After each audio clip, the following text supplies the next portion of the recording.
Olá, pessoal. Bom dia, boa tarde, boa noite para quem for assistir depois. Hoje a gente está aqui com muita alegria na nossa segunda aula, nosso segundo encontro do Livro dos Médiuns com Marco Bechara. Marco? Atma Namastê, que a paz do Senhor Jesus esteja conosco. Vamos colocar Sim. aqui a minha apresentação.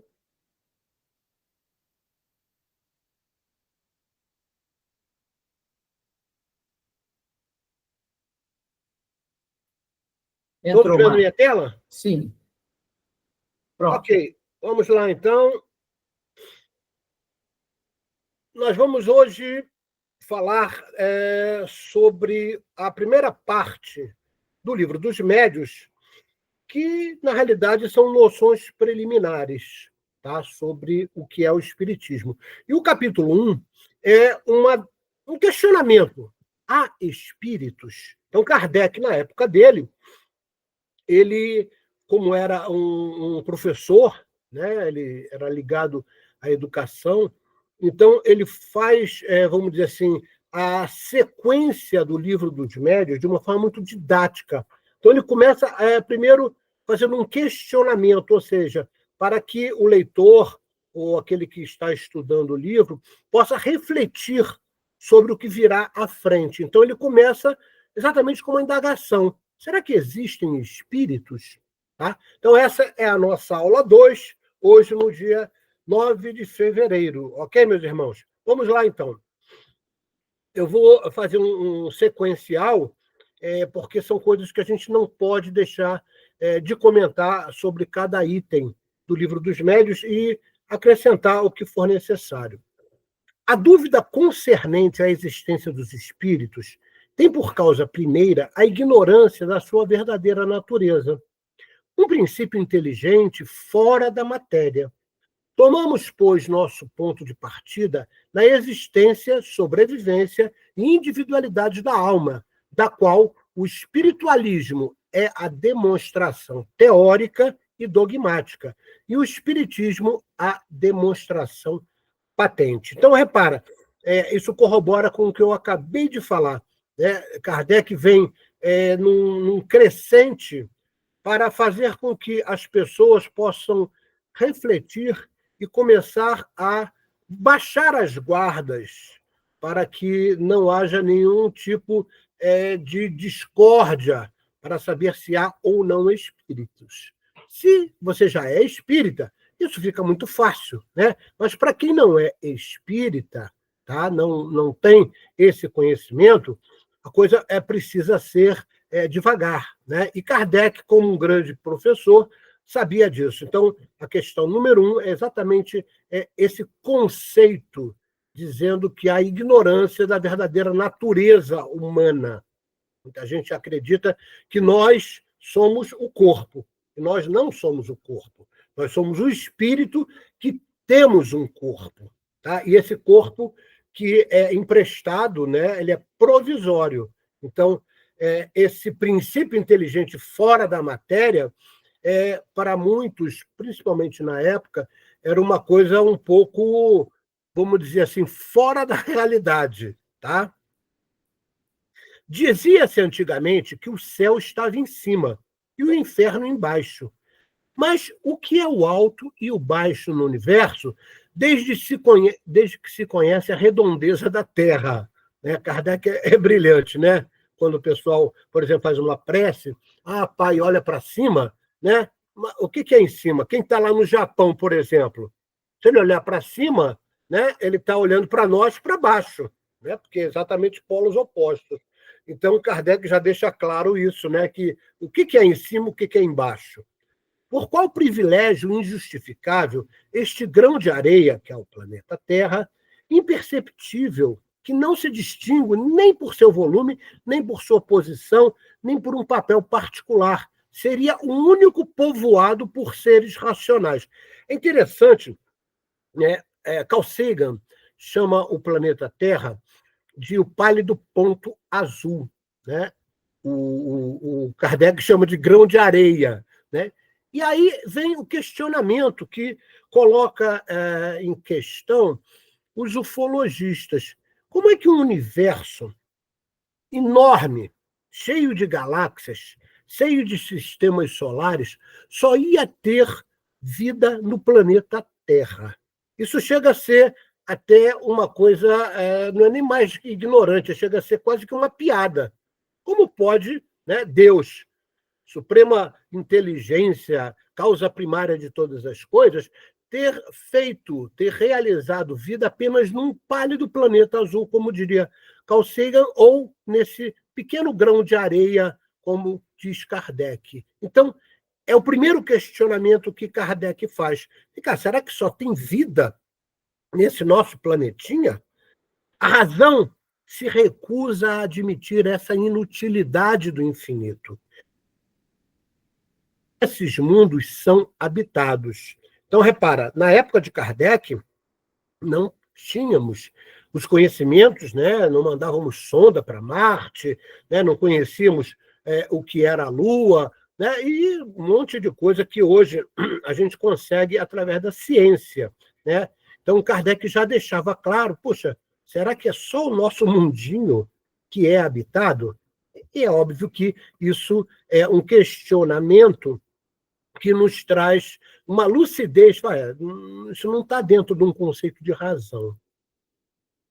Em que se tornam as penas e as recompensas futuras se lhes tirais os lugares especiais, céu e inferno? Então, aqui Kardec questiona, né? Principalmente o catolicismo, que diz que quando a pessoa desencarna, quando a pessoa morre para eles, né? Ela vai ou para o céu ou para o inferno, ou então fica ali no limbo, né? Fica ali no purgatório. Então, Kardec já deixa claro o seguinte: vem cá, o que é essa pena quando você tira um lugar especial? Já que não tem céu, não tem inferno, como é que é isso? As almas tiram sua felicidade ou sua infelicidade de si mesmas, das suas ações, suas intenções, palavras, pensamentos, sentimentos, emoções, para consigo e para com o próximo.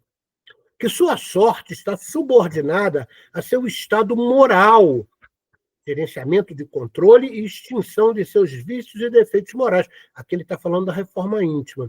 Então, repara, Kardec vem questionando aos poucos vários princípios do Espiritismo.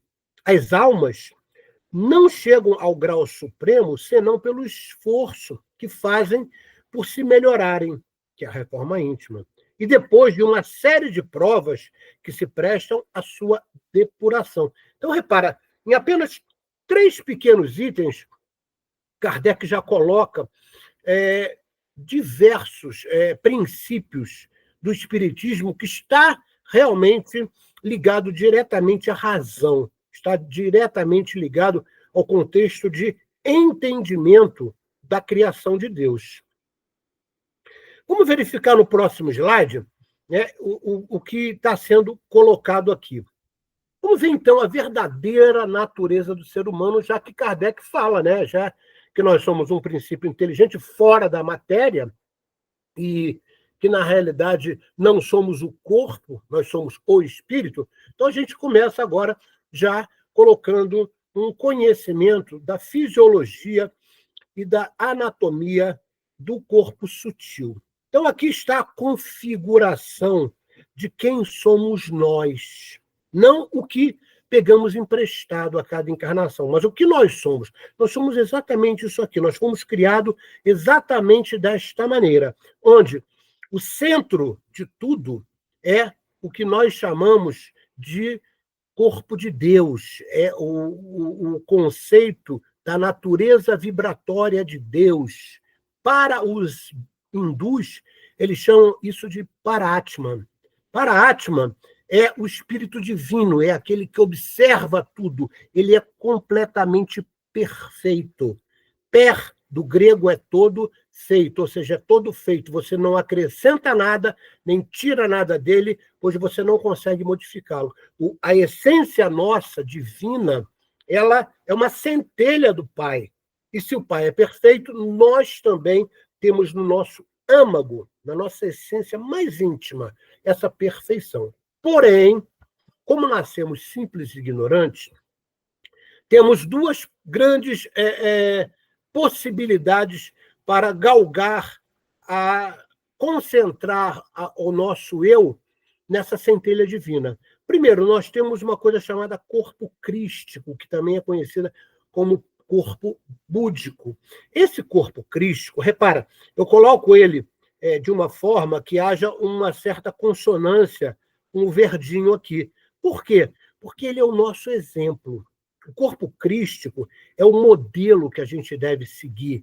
E é o modelo que foi exemplificado pelo Mestre Jesus. E é aqui, nesse rosinha, que estão gravadas as leis de Deus. As leis de Deus são emanadas, né, da centelha divina, e elas, na sua irradiação, são impressas exatamente no nosso corpo crístico. Marco, peraí. Você está querendo me dizer que todos nós temos essa configuração enquanto espírito? Sim, é isso mesmo que eu estou falando. Então, esse amarelinho, como eu falei para vocês, a natureza vibratória de Deus, é como se fosse a gota d'água onde Deus é o oceano. O corpo crístico é o nosso modelo, é onde estão gravadas as leis de Deus, são impressas, melhor dizendo, as leis de Deus, para que a gente possa seguir. E detalhe, quando a gente aprende que nós nascemos simples e ignorantes, é porque a gente nasce com esse verdão aqui, ó, que está em volta, tá? Que é o nosso ego. O que caracteriza o ego? É a persona. A cada reencarnação, nós ganhamos uma persona. Tá? Essa persona é caracterizada pelo ego, tá? É chamado de ego periférico. Então, repara, à medida em que você age, e através do ego é que a persona se manifesta, através de palavras, pensamentos, emoções, sentimentos.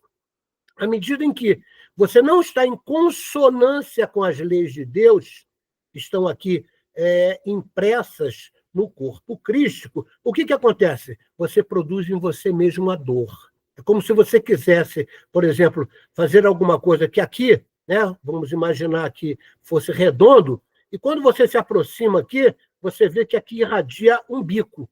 Caramba, não está em consonância, então está errado. Então, esse conceito de fisiologia e de anatomia do corpo sutil é muito importante, ele já é conhecido muito, muito antes da própria vinda do Mestre Jesus. A gente consegue verificar isso nas práticas do yoga, nos livros sagrados dos Vedas. Então, essa filosofia, essa fisiologia e anatomia do corpo sutil é conhecida já há milênios. E a doutrina espírita segue fielmente o que Kardec coloca através dos espíritos, que os espíritos se isentam de nos trazer coisas que nós podemos descobrir pela nossa cognição. Então, exatamente esse conceito aqui de natureza real de quem somos é que faz você entender que a cada reencarnação nós temos que desadensar esse ego periférico. A tendência natural é que esse verde venha diminuindo cada vez mais, se aproxime desse conceito do corpo crístico e juntos eles possam caminhar em direção ao centro. Puxa vida, então a evolução do ser humano passa exatamente em desadensar o ego periférico. Por quê, Marco? Porque nós nascemos simples e ignorantes, para que cada um possa trilhar o seu próprio caminho. Repara, esse conceito de anatomia do corpo sutil, ele tem um invólucro, ele tem uma proteção, que é o corpo mental superior. Ok? Esse corpo mental superior é que individualiza o espírito. Então, dentro do processo, a gente vai ver nos próximos slides, de evolução do princípio inteligente, no momento em que o princípio inteligente é individualizado, é que o corpo mental se solidifica. E entre o corpo mental superior. Por que superior, Marco? Porque tem o inferior, que a cada encarnação a gente vai depurar ele, ok? Então, entre o corpo mental superior e o ego periférico, existe um espaço de potencialização da energia mental. Puxa, então quer dizer que os nossos pensamentos passam por aqui? Sim, tanto é, né, se você já leu no Mecanismo da Mediunidade ou Domínios da Mediunidade, você vai lembrar que André Luiz deixa claro que todo o nosso pensamento reverbera no nosso campo mental, que é exatamente esse conceito de espaço de potencialização dessa energia mental, ok? Então, entendido isso, né, você vai, né, nominar. Então, aqui, esse ego periférico também é chamado de corpo causal. E se ele é um corpo causal, ele é o corpo de causa e efeito. É ele que tem que ser desadensado. É através desse desadensamento que a gente evolui. Os hindus, né, os Vedas, chamam isso de Aham. Aham é a trevas da ilusão, numa tradução do sânscrito. Então, por que trevas da ilusão, Marco? Porque é aqui que moram exatamente os desejos mundanos no ego periférico. Ok? O corpo crístico, que é como a gente já falou, é o nosso modelo que nós devemos seguir. E daí, olha como a sabedoria de Deus é realmente impactante. Ele manda que o seu filho pródigo, que é o Mestre Jesus, venha até entre nós, que pise no mesmo ambiente que nós pisamos até hoje e nos dê esse exemplo na prática. Puxa vida, que coisa maravilhosa, né? E, por último, nós temos ali no nosso centro essa natureza vibratória de Deus, que os hindus, os Vedas, chamam de Paratma, tá? Que é esse espírito divino. Então, é nesse Paratma, como eu falei para vocês, que está a origem de todas as leis, que são os processos vibratórios que emanam o tempo todo. Marco, e por que ele não chega até aqui? Porque o ego periférico ele é muito adensado. Puxa vida, é por isso que a reforma íntima é fundamental, né? A transformação moral é fundamental para que a gente possa o quê? Afinar esse ego periférico. Joana de Ângeles diz uma coisa muito bacana. Não é para destruir. Se você destruir o ego periférico, né, a sua persona no conceito de psique vai embora. Você não tem que destruir o ego, você tem que educá-lo. E dentro do conceito, muitos espíritas confundem isso, é que a filosofia Vedanta chama de Atma. Atma é o conjunto todo desses três corpos superiores. Tá? E o Atma é o conceito da alma consciente, o que é possível de ser realizado por todos que encarnam. Puxa, Marco, então, peraí. Então, o nosso objetivo a cada encarnação é exatamente fazer o quê? Desadensar. Cada vez mais se aproximar da energia vibratória de Deus. Por isso é que temos como intermediário o corpo crístico. Puxa, Jesus era brilhante, né, Marco? Nada vai ao Pai, ou vem ao Pai, se não passar por mim. Entendeu aqui agora a configuração? Nada vai ao Pai, ou seja, sai daqui do ego para Deus, sem passar pelo Mestre Jesus.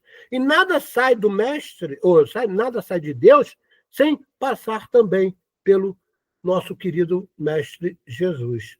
Começou a entender como Jesus, ao mesmo tempo, nos mostra uma sabedoria, às vezes, oculta, porque a nossa ignorância, né, principalmente na época em que ele estava entre nós, não dava para entender isso, ok? Então, essa é a verdadeira natureza sua. São os três corpos superiores. Também tem 4 corpos inferiores, isso faz a chamada natureza sétupla. Vamos ver, então. Primeiro, vamos entender os estados ascensionais da alma. Então, repara, o ser humano, né, como diria Emmanuel, nós estamos encarnados para aprendermos a ser humanos. Por que Emmanuel fala isso, Marco? Porque nós ainda tomamos muitas decisões, temos pensamentos, emoções, sentimentos muito animalizados. Nós usamos pouco a nossa cognição. Então, o conceito de Emmanuel dizer que nós temos que aprender a nos humanizar, exatamente esse, é começar a usar a cognição e não os instintos. Então, você tem o ser humano, tem a evolução do espírito, né, nessa seta que a gente vai colocar aqui. Aqui está o espírito imperfeito, como a gente viu no quadro passado. Nasce com esses 3 corpos superiores, a cada vez que encarna, ganha mais 4 corpos, só que são corpos inferiores, né, que é o corpo físico, o duplo etéreo, o corpo mental inferior e o que junta todos eles, que é esse campo mental inferior, que tem, né, esse conceito. Então, vou repetir, ó, corpo físico, duplo etérico, corpo espiritual e o que agrega tudo, que é o mental inferior. A cada encarnação, nós depuramos tudo isso aqui. E, depurando isso, os corpos vêm sem doença, vêm mais aperfeiçoados. Então, nós nascemos assim, ó, simples e ignorantes. O que a gente tem que fazer? É a depuração. É daí que você entende o conceito de expiar. Expiar é colocar para fora, né? E prova. Depois que você colocou para fora a mazela, você tem que provar que você não tem mais condição de repetir. Ou seja, que você se reeducou. Puxa vida. Então, o conceito certo é: nós, no planeta Terra, somos um planeta de expiações e provas. Porque primeiro você expia. Depois que você colocou para fora a mazela, é que vai vir a prova, para você realmente mostrar que não tem mais condição de repetir esse equívoco do passado. Daí vem a palavra arrependimento. Arrepender. Eu nego repetir a minha tendência. Entendeu? Por que no umbral a gente aprende com vários livros espíritas que aquela pessoa que está lá sofrendo, ela só é resgatada quando ela realmente se arrependeu. Ou seja, ela nega a repetir, tender ou pender o que ela já fez, a sua tendência, que era uma tendência. Então, você não vai mais fazer aquilo. E aí você é resgatado no umbral. É esse o conceito de depuração. Por isso que a ordem certa das palavras é: primeiro expia, depois você é colocado em prova. Depois que você está nessa evolução e fez a depuração, olha o que acontece aqui, ó. Você não tem mais esse ego periférico. A sua encarnação já está dentro de um modelo crístico, e aí você é chamado de espírito bom. Puxa vida, na realidade a evolução é a perda desse conceito do ego periférico, nos isentando, né, de tirarmos essa ignorância, essa simplicidade com que todos os espíritos nascem. Todos os espíritos nascem aqui, ó, na base. À medida que vai ocorrendo a evolução do espírito, o que acontece? Você perde exatamente o verdinho. Então, aqui é caracterizado como espírito bom. Tá? Isso é o processo de iluminação. É o que Buda, né, Siddhartha Gautama, fez quando estava sentado debaixo da árvore. Ele entendeu o conceito de iluminação e daí ele nos dá esse exemplo do budismo, né, que é muito próximo aos princípios do espiritismo. Então, esse é o conceito de iluminação. O espírito bom está em plena manifestação da sua iluminação. Posteriormente, a gente tem os anjos, aí estou fazendo uma escala. Depois, os arcanjos. Qual a diferença do anjo para o arcanjo?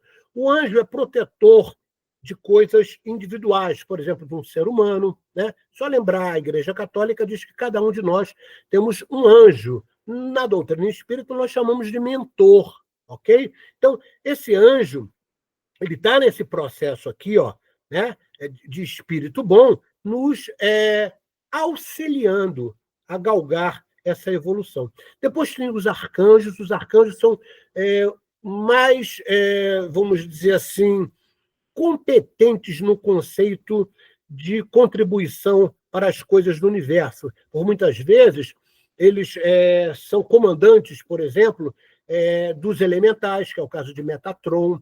Tá? Eles são, por muitas vezes, também protetores de um determinado planeta, de uma determinada nação.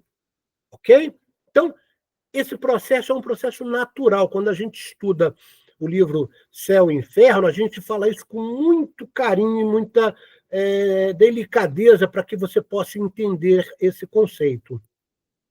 E, por último, o espírito puro, onde ele novamente perde um corpo e ele praticamente passa a ser a manifestação de Deus. Por isso é que o Mestre Jesus podia dizer, já na época que esteve entre nós, eu e o Pai somos um. Entendeu? Por quê? Porque ele, enquanto espírito que galgou exatamente esse processo evolutivo, como todos nós estamos galgando, ele já chegou num patamar onde ele era a própria iluminação do conceito divino. Daí, na teologia, ter um problema que foi estudado por mais de 500 anos, né? Se a natureza de Jesus era divina ou humana. Né? Hoje a gente sabe que eram as duas, né? Porque ele era um espírito puro e, ao mesmo tempo, estava encarnado. Então, ele tinha uma natureza humana, mas era um espírito divino. Por isso é que a Igreja Católica, até hoje, confunde, não entende bem esse conceito de fisiologia e de anatomia do corpo sutil, e acaba acreditando, né, que Jesus era apenas uma divindade. Não, ele não era só uma divindade, ele também era um ser humano. Ok? Então, este é o conceito ascensional de todos nós. O que a gente vai ver? Que quando a gente está nesse momento aqui, a gente pode dizer que a gente está jungido a Deus. A palavra Cristo, e por isso Jesus é referenciado como Cristo, Cristo, Cristó, significa a mesma raiz. No sânscrito, isso significa Yud, é aquele que é jungido a Deus. Então, nesse conceito é que se estabelece a união. Marco, então é por isso que o Mestre Jesus, vou repetir, dizia, eu e o Pai somos um. Ele estava unido no conceito metafísico a Deus. Ele irradiava exatamente essa vibração divina. Nesse caminho, alguns progridem mais rápido, outros mais lentos, devido às suas escolhas. Então, olha a importância das nossas escolhas. A forma como você decide o que você vai fazer, o conceito de pensar, de se emocionar, de sentir, é que vai definir o nível de velocidade que você galga para essa sua própria evolução. Ok, meus irmãos? Vamos lá. Os demônios não são outras senão as almas dos maus. Olha o que Kardec está falando. Está destruindo o que o catolicismo chama de demônio, de Satã, até porque Satã é o adversário, né? Se você fizer a tradução do latim, Satã significa o adversário. Então, olha o que Kardec fala, que os demônios não são outras, senão as almas dos maus. Então, esse negócio de dizer que tem o diabo, que, na realidade, o diabo tomou conta, a pessoa está possessa pelo demônio, isso é tudo besteirada. Porque, na realidade, o que a gente chama de demônio são aqueles que seguramente acreditam que estão certos, contrariando a lei de Deus. Essas almas dos maus, que não são depuradas, mas que podem chegar como as outras, como demonstrado no slide anterior. Ou seja, não existe nenhum, entre aspas, demônio ou Satã, ou chama do que quiser, que não vá galgar essa evolução. Todos nós vamos galgar a evolução que acabamos de ver no slide anterior. Alguns de uma forma mais lenta, outras de forma mais acelerada, dependendo de quê? Das suas escolhas. E isso parecerá mais conforme a justiça e a bondade de Deus, do que a doutrina dos seres criados para o mal e perpetuadamente devotados ao mal. Ou seja, Kardec desfaz a falácia de dizer que existem anjos decaídos, que são demônios, Lúcifer, e por aí vai. Tá? Na realidade, são todos como nós, são espíritos que, ainda ignorantes, perpetuam e cultivam em suas ações, seus pensamentos, a maldade. Mas não tenha dúvida que eles também, em determinado momento, vão galgar a luz. Essas almas que povoam o espaço são precisamente o que se chama de espíritos. Os espíritos não são, pois, outra coisa senão as almas dos homens, despojados de seu envoltório carnal. Ou seja, todos nós, no umbral, né, que é a quarta dimensão, ou encarnados, que é a terceira dimensão, no planeta Terra, por exemplo, são, na realidade, espíritos. Quando nós estamos encarnados, nós nos referimos ao espírito como alma. Então, o que é uma alma? É um espírito que tem um corpo carnal. Ok. Encontramos no fenômeno das manifestações espíritas, tá? Que fenômenos são esses? Mesas girantes, que a gente vai ver, batidas, levitação de objetos, né? Como é que isso acontece, Marco? A gente vai estudar isso. Então, a gente encontra nesses fenômenos, que são manifestações dos espíritos, a prova patente da existência e da sobrevivência da alma. Ou seja, perdeu o corpo físico, tá?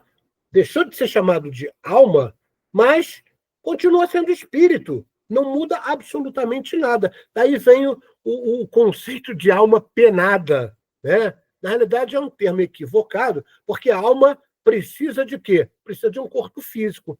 Então, não tem alma penada. O que tem é um espírito penado, ali que, na realidade, né, às vezes não entende até que já desencarnou e precisa se arrepender para buscar ajuda. Além desse envoltório material, né, que é o corpo físico, o espírito tem um segundo semimaterial, que é um corpo fluídico, que o une ao primeiro na morte. O espírito se despoja deste, que é o corpo físico, mas não do segundo, que é o corpo fluídico, ao qual damos o nome de perispírito. A palavra perispírito foi cunhada por Kardec. Peri é como se fosse pele, é como se fosse uma pele do espírito, que é o que a gente chama de corpo sutil ou corpo fluídico, e dentro da doutrina espírita chamamos de perispírito. Então, quando você desencarna, o nome já está dizendo, né? Ou seja, tira a carne. Quando você desencarna, você perdeu o corpo físico, mas você continua ali com o conceito do corpo sutil.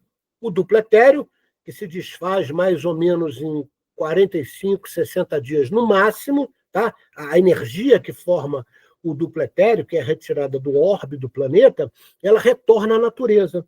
O corpo espiritual, que é como o espírito vai se apresentar no mundo espiritual, ou seja, no nosso caso, no conceito do umbral, né, que é a quarta dimensão, ele está ali conosco. Então, a gente, mesmo desencarnado, perdemos, né, o corpo físico, 45 a 60 dias, perdemos o duplo etéreo, mas o corpo espiritual, junto com o corpo mental inferior, que são, né, que formariam os 4 corpos inferiores, continuam com a gente. Mark, quando é que eles vão ser trocados? Só quando a gente estiver já nos preparando para a próxima encarnação. E aí o que acontece? Como se fosse uma diminuição desse conceito vibratório, ou seja, você vai perdendo o corpo espiritual, que é a forma como você se apresentava no mundo espiritual, vai perdendo o mental inferior, e ao mesmo tempo que você vai perdendo isso, né, o que acontece? Tudo aquilo é recolhido para o mental superior, como se fosse uma gravação. Vai tudo para lá. Aí, quando você começa a preparar um novo corpo para a nova encarnação, numa gestação de uma mulher, o que acontece? O mental superior vai enviando por processos de emanações vibratórias para formar novamente um novo corpo mental inferior, um novo corpo espiritual e um novo duplo etéreo. Isso, em conjunto, vai dar a matriz para formar o corpo físico. Ok? Entenda no próximo slide por que o espírito necessita do perispírito. Por que o espírito precisa desse perispírito? Né? Vamos entender, então, tá? No próximo slide. E, por último, aqui nesse slide ainda, as manifestações espíritas não são outra coisa senão os efeitos da propriedade da alma. Olha o que Kardec coloca, que todos os fenômenos espíritos, na realidade, são produzidos pela alma, ou seja, pelo espírito encarnado. E a gente vai ver isso. Então, a gente vai entender isso também nos próximos 2 slides, tá? Onde a gente vê os atributos do espírito. Vamos lá, então. Por que o espírito necessita de corpos? Tá? Então, o espírito, para que ele possa evoluir, ele precisa desse corpo. Por quê? Porque ele tem que fazer o desadensamento. Lembra? Lá no primeiro slide, que eu mostrei aquele ego periférico, verdão, né, bonito, a gente tem que desadensar aquilo. A gente tem que tirar essa simplicidade, essa ignorância, a qual todos nós nascemos. Marco, até Jesus nasceu simples e ignorante? Sim. Tá? Então a gente precisa dos corpos para desadensar energeticamente essa ignorância que todos nós nascemos, porque a oportunidade é igual para todos. Então aqui está exatamente o conceito de entendimento. Aqui está o que você já viu comigo nos slides passados, tá? Esse padrão vibratório, isso aqui é uma hipótese, tá? Mas é uma hipótese bem próxima da verdade. Ele vibra acima de 2.000 Hz por segundo. O corpo crístico acima de 1.000, aproximadamente 1.000 Hz por segundo. E o nosso corpo causal, que é esse verdão, que é o ego periférico, entre 250 a 475 Hz por segundo. Então, repara, à medida em que você vai evoluindo, o que vai acontecendo? Você vai aumentando o seu padrão vibratório. Então esses são os 3 corpos superiores, tá? De todo espírito. Nós somos exatamente isso aqui, né? Esse conjunto aqui é que é chamado de Atman. O para-Atman é somente o amarelinho, que é a natureza vibratória de Deus. Ok? Muitos espíritas confundem e falam que a natureza vibratória de Deus é o Atman. Não é. O Atman é o conjunto que forma os corpos superiores. E o para-Atman, que é a natureza vibratória de Deus. E isso é conhecido há mais de 2.000 anos, revelado pelos Vedantas, revelado em vários livros, né? Mahabharata, Srimad Bhagavatam, Bhagavad Gita, né? Os Vedantas já nos traziam essas informações há mais de 2.000 anos antes de Cristo. Ok? Então vamos lá, vamos ver como é que esses corpos superiores se correlacionam com os corpos inferiores. Afinal, esse capítulo desse livro que estamos estudando, que é o Livro dos Médiuns, fala sobre os espíritos. Então vamos entender essa anatomia, essa fisiologia, que na época Kardec não tinha condição de nos trazer. Então existe uma espécie de um cordão fluídico, tá vendo? Que nós chamamos de cordão de prata. Quando esse cordão de prata se rompe, você desencarna, porque é o cordão de prata que junge, que une os corpos inferiores aos corpos superiores. E o que tem vida, e o que dá vida, e o que produz o ânimos para os corpos inferiores, é exatamente o espírito. O espírito é a causa do ânimos da vida. Então, esse cordão aqui, que é chamado cordão de prata, ele também é chamado de antacarana. Tá? E dentro de uma forma de entender, quando a gente está encarnado, ele está ligado diretamente ao nosso chakra da coroa, tá? Antacarana. Por isso que quando você vê, às vezes, dentro de um estudo da fisiologia do corpo sutil, né, o antacarana, ele comporta ali, né, exatamente o cordão de prata, que se inicia exatamente no chakra da coroa, através do processo da glândula endócrina pineal. Então, esse conceito aqui de ligação, ele tem uma canaleta aqui. Essa canaleta é chamada de Sutratman. Puxa, Marco, isso não está escrito lá em Kardec. Como eu falei para vocês, né, desde o início do curso, nós acabamos acrescentando informações que nós podemos adquirir com a nossa própria cognição. É uma questão de busca, né? E Kardec recomenda isso. Então, nós vamos buscar essas informações para complementar o que Kardec não poderia, não tinha condições, na época, de nos trazer, até porque seria até muito confuso, né? Porque nós estamos ainda no capítulo 1 para provar que existem espíritos. Como a grande maioria de vocês já são espíritas, então a gente pode desdobrar nesse conceito aqui, ok? Então, vamos verificar os corpos inferiores. Repara, existem dois corpos aqui que, na realidade, formam um só. É o chamado corpo mental. O corpo mental ele é dividido em superior e inferior. O superior é o que vai fazer o quê, como a gente viu? Vai proteger, vai individualizar o Atma, o espírito, né? Então, você não perde ele nunca. Nunca você perde o corpo mental superior. O corpo mental inferior, que é um desdobramento do mental superior, é onde estão colocadas, né, através de um processo vibratório, tudo que a gente tem que desadensar. Então, tudo que você faz numa encarnação é gravado. O mental superior grava tudo. E a cada encarnação, o que ele faz? Olha, isso aqui que você fez na última encarnação não presta. Então, nós vamos repassar esse padrão vibracional para o mental inferior para você retirar, para você expiar, para você desadensar.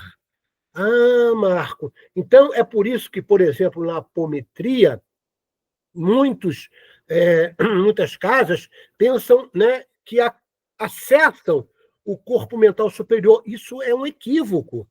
Na apometria, e eu posso te dizer isso porque, além de ser trabalhador da apometria, eu também sou um instrutor, a gente só acessa o mental inferior, que é aqui que estão as mazelas, é aqui que vai ser feita a despolarização de memória.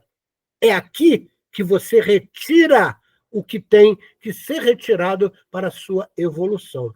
O mental inferior, ele vai fazer o quê? Ele vai irradiar para até o corpo físico tudo que, na realidade, você precisa não só depurar, mas que vai dar a você condição de formar uma persona. Então, quando o mental inferior age, ele molda exatamente o genoma, o DNA. Caramba, Marco, olha como o sincronismo da sabedoria divina é maravilhoso. É por isso que no DNA você manifesta, em determinado momento, uma doença ou alguma coisa que, na realidade, as pessoas às vezes não entendem, a própria medicina não entende, mas por que manifestou um câncer naquela pessoa aos 38 anos? Né? É porque é aquele momento que você tem condição de enfrentar essa mazela. Ninguém recebe uma cruz maior do que a sua capacidade de comportá-la. Então, é através da purga, né, da irradiação do mental inferior, que chegamos exatamente até o corpo físico, formando as cadeias do DNA. Puxa vida, né? Daqui também se manifestam as doenças, que são, na realidade, o quê? Depurações que devem ocorrer para a sua evolução. Só que, até chegar aqui no corpo físico, teve aqui exatamente mais dois corpos. Olha, o corpo espiritual e o duplo etéreo. O duplo etéreo é como se fosse uma matriz. O duplo etéreo é formado ainda no ventre materno e ele é que faz a modulação, ele dá a origem da formação do corpo. Marco, daí a gente pode entender que, às vezes, uma pessoa vem com uma determinada deficiência genética, né? Por quê?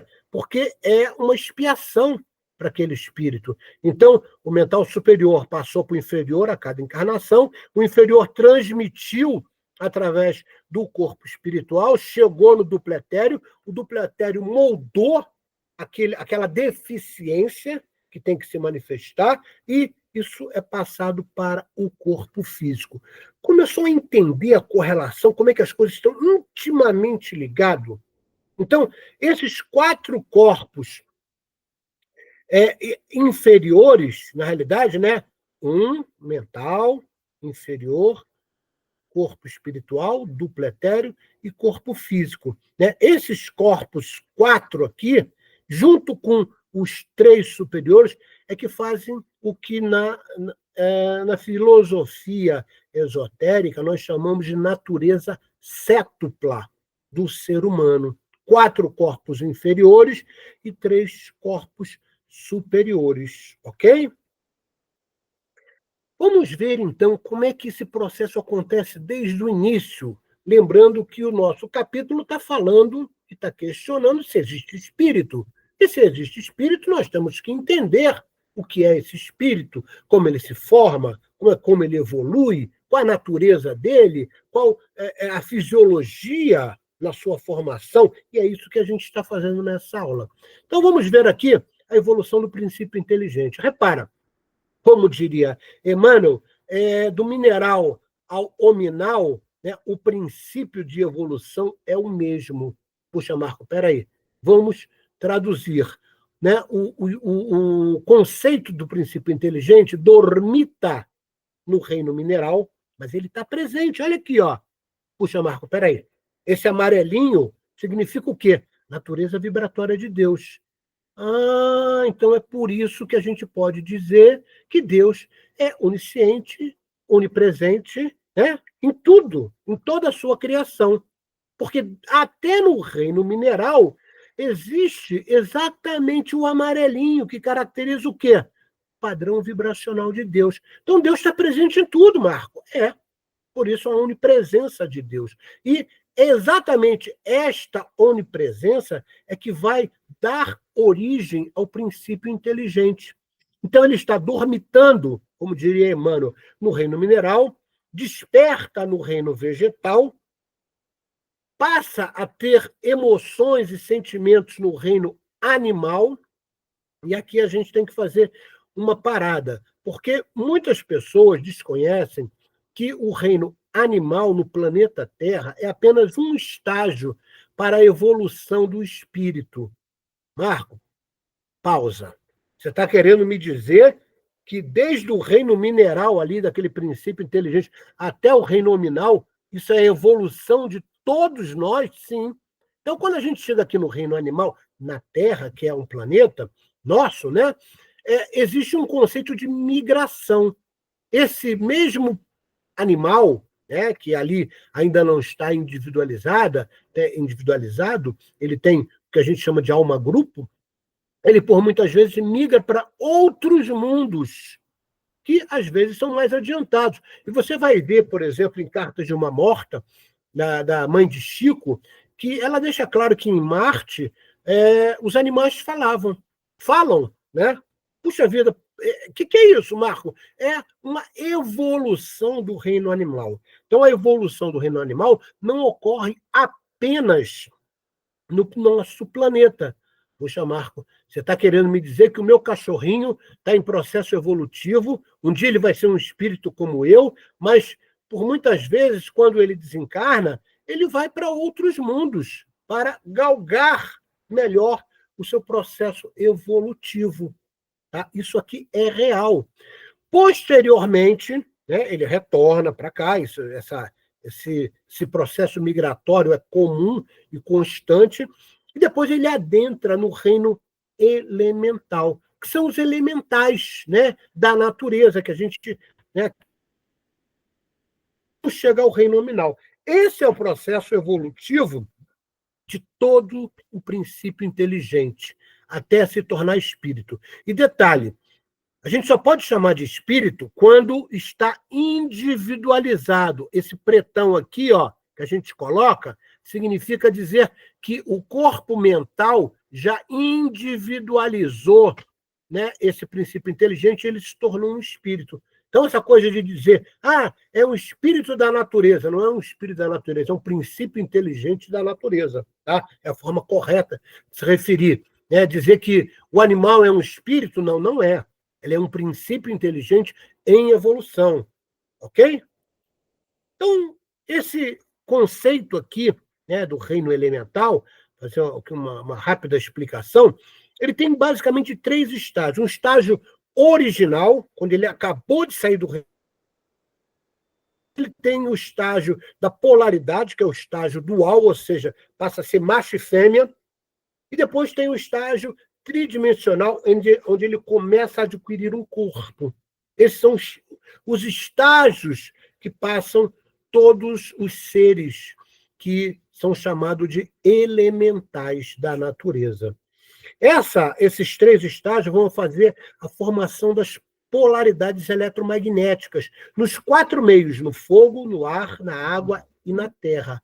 Puxa, Marco, é por isso que existem elementais do fogo, são as salamandras, do ar, que são os silfos e as sílfides, da água, que são as ondinas, as sereias, né, o triton, da terra, que são os gnomos. Então, repara como o processo evolutivo do princípio inteligente é uma criação divina maravilhosa e sábia. E detalhe, às vezes, nesse processo do reino elemental, passam milhões e milhões de anos para um espírito maturar a chegar ao reino nominal. Então, nesse processo, né, do reino elemental, a gente, como eu falei para vocês, temos os gnomos, né, que são os elementais da terra, as ondinas da água, os silfos do ar e as salamandras do fogo. Então, este é o processo do princípio inteligente até se tornar um espírito. Bom, a partir do momento que a gente entendeu esse processo evolutivo, né, desde o princípio inteligente, a formação cétupla de 3 corpos superiores, 4 corpos inferiores, vamos entender, então, né, esse conceito de espírito que é individualizado, ok? Naquele conjunto que a gente viu dos 3 corpos superiores. Quando ele está encarnado, é que a gente chama de alma, como a gente falou para vocês. Então, vamos ver quais são os atributos que o espírito ganha quando ele se individualiza. Tá? Então, a definição do espírito, segundo o próprio Kardec, orientado pela espiritualidade superior, eles são seres inteligentes da criação, vocês viram o processo, né, de evolução, são criados simples e ignorantes, todos, não tem espírito que nasce com um determinado privilégio, todos nascemos iguais, simples e ignorantes, e progridem conforme suas escolhas, conforme o livre-arbítrio. Tá? Essa é a definição dada por Kardec do que são os espíritos. E eles passam a ter atributos quando são individualizados, o que a gente chama de iciliace. Marco, o que é isso? Iciliace são os atributos que o espírito ganha quando é individualizado. Quais são eles? Individualidade, consciência, inteligência, livre-arbítrio, imortalidade. Puxa, imortalidade. A gente não morre, Marco? Não. A gente perde um corpo físico, mas a gente não morre. Aperfeiçoáveis, têm forma e são indivisíveis. Isso são os atributos que o espírito ganha. Por isso que vem iciliace, é um acróstico, ok? Marco, e a mente? Como é que a mente é formada aí? O que forma a mente é a consciência, a inteligência e o livre-arbítrio. É isso que forma a mente. A mente é como se fosse um software do corpo. A mente está ligada diretamente ao espírito. Por isso que no passado eles tentavam abrir o cérebro de seres humanos para ver como é que estava. A mente aqui é brilhante, né? E não encontravam nada. Por quê? Porque o conceito de mente é um conceito abstrato, é um conceito de alguns requisitos do espírito, dos quais a gente entende a consciência, a inteligência e o livre-arbítrio. É isso que forma a mente do ser humano. Como vem, então, essa escala da evolução humana enquanto a gente está encarnado? A gente viu a escala, né, do conceito primário, vamos dizer assim, do conceito divino. Então, vamos ver agora, quando a gente está encarnado, como é que essa evolução pode acontecer. A primeira coisa que a gente tem que fazer é buscar informação. Informação é fundamental. Né? Não foi à toa que o Espírito Verdade disse que, para que nós possamos realmente ser espíritas, nós temos que, né, não só amar a si mesmo como ao próximo, como a gente tem que se instruir. Né? Espíritas, instruí-vos e amai-vos. Foi isso que o Espírito Verdade passou a Kardec. Ele coloca em vários livros do Pentateuco. Então, quando a gente adquire a informação, você tem que colocar em prática. Colocar em prática onde, Marco? Através das suas ações, do seu pensamento, das suas emoções. Não adianta você ter uma informação se você não colocar em prática, não serve para nada. A partir do momento que você coloca a informação em prática, tá, você tem que repetir. E a gente sabe hoje que a neurolinguística diz para nós que qualquer coisa que você coloca em ação para que ela se torne um hábito, tá, ela tem que ser repetida, no mínimo, 21 vezes seguidas. Puxa, o que é 21? É 7 vezes 3. 3 vezes é a natureza do espírito, 7 vezes é a natureza sétupla. Caramba! Que coincidência! Não tem nada de coincidência. Tá? É por isso que, muitas vezes, quando você estuda numerologia com profundidade, você começa a entender que tudo está ligado à natureza espiritual, à natureza do ser humano. Então, essa repetição de 21 dias seguidos é exatamente isso. É 3 vezes o corpo, né, os corpos superiores, né, sendo colocado em prática, dominando os corpos inferiores. 3 vezes 7, formando tudo, é exatamente o conceito que nós dizemos e que a neurolinguística hoje fala que é necessário para você começar a aprender. O aprendizado, na realidade, é uma repetição de algo que você obteve, de uma informação. Então, a partir do momento que você aprende, repara que a palavra aprender é a mais prender. A significa negar, prender é estar preso, né? Então, eu nego estar preso. Preso o quê? A ignorância. Caramba, tudo tem significado, né? A partir do aprendizado, você muda o hábito. O que é o hábito? É a repetição, por muitas vezes, inconsciente. Essa mudança de hábito precisa continuar na sua repetição para que você possa conviver. O que é conviver? É viver com essa mudança. Se você não tiver disciplina, essa mudança de hábito em pouco tempo não fará parte do seu convívio. Aí você volta lá para trás de novo. Puxa, Marco, como é complicado? Não é complicado. A questão é disciplina. Você acha que foi à toa que Emmanuel falou para Chico assim: quero 3 coisas suas, Chico. Primeiro, disciplina. Segundo, disciplina. Terceiro, disciplina. Por quê? Porque a disciplina é necessária para o espírito começar a ter mudança de hábito. Transformação moral precisa de mudanças cognitivas que vão se manifestar nas suas ações, nos seus pensamentos. A partir do momento que você convive com essas mudanças, você estabiliza essa mudança nos seus corpos. Essa mudança que estabiliza é que gera o conhecimento. Então, o conhecimento não é passado. Eu não estou passando conhecimento aqui para vocês, estou passando informação. Vocês é que têm que colocar, né, esse galgar aqui, ó. Repara, isso aqui é uma subida, né? Para transformar essa informação em conhecimento. A partir do momento que você consegue colocar em prática, mudando os seus hábitos, né? Fazendo a sua própria transformação moral, que seja, você, na realidade, entra em processo de transformação. Você passa para um novo nível de consciência, como diz muito bem Joana de Ângeles. A partir de um novo nível de consciência que vai galgando a cada vez que você adquire novas informações e trilha esse processo, você vai criando sabedoria. Essa sabedoria é que leva você a ser. Hoje o ser humano está muito preocupado em ter.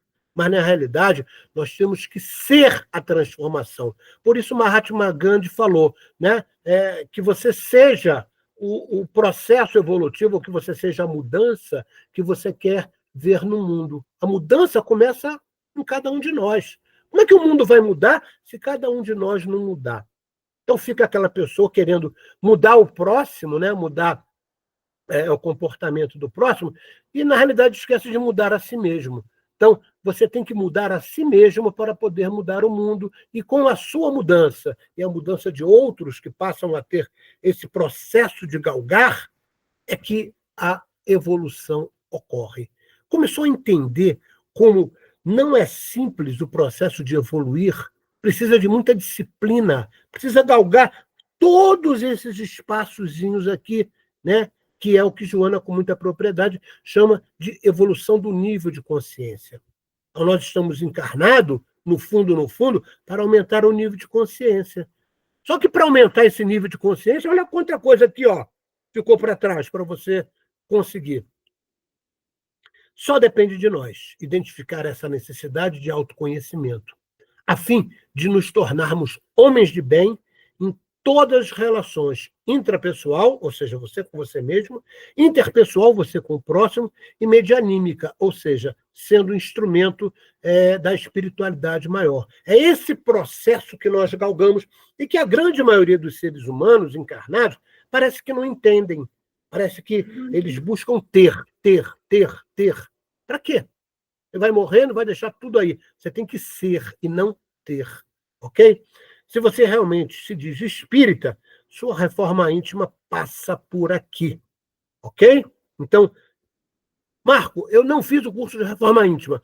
Então, eu te aconselho ir lá no site do GRESB e assistir às aulas de reforma íntima, que é a coisa mais importante que todo ser encarnado deveria pensar. Essa escalada de evolução humana corrobora com a afirmação de Paulo Freire. Eu não gosto de Paulo Freire, tá? Mas essa frase dele é brilhante. Conhecimento não se transfere, se constrói. Puxa vida, é exatamente isso que você viu aqui. Então, essa escalada da evolução humana. O que é o homem senão um espírito aprisionado em um corpo? Kardec pergunta. Tudo que está em azul, lembrando, é sempre retirado literalmente do Livro dos Médiuns, né? E o que está em vermelho e preto são acréscimos que nós fazemos. Por que o espírito livre não poderia se comunicar com o espírito cativo? Kardec questiona. Por que não pode ter comunicação? Se, afinal, ambos são espíritos. Por que eles não podem se comunicar? Uma vez que as almas estão por toda parte, não é natural pensar que a de um ser que nos amou durante a vida venha para perto de nós, desejando comunicar-se conosco e servindo-se dos meios que estão à sua disposição? Olha aí, para pensar em como Kardec era coerente. Ele faz uma reflexão por qual motivo que um espírito, né, que amou o outro, né, que se amaram, por que eles não podem se comunicar? Por que eles não podem estar próximos? Né? E os meios que a gente disponibiliza, hoje que a gente tem, são muitos, não são só os médiuns ou manifestações físicas para provar que estão presentes ali. Né? Nós temos, inclusive, né, a instrumentação eletrônica. Os espíritos têm uma capacidade muito mais fácil de se comunicar por meios eletrônicos.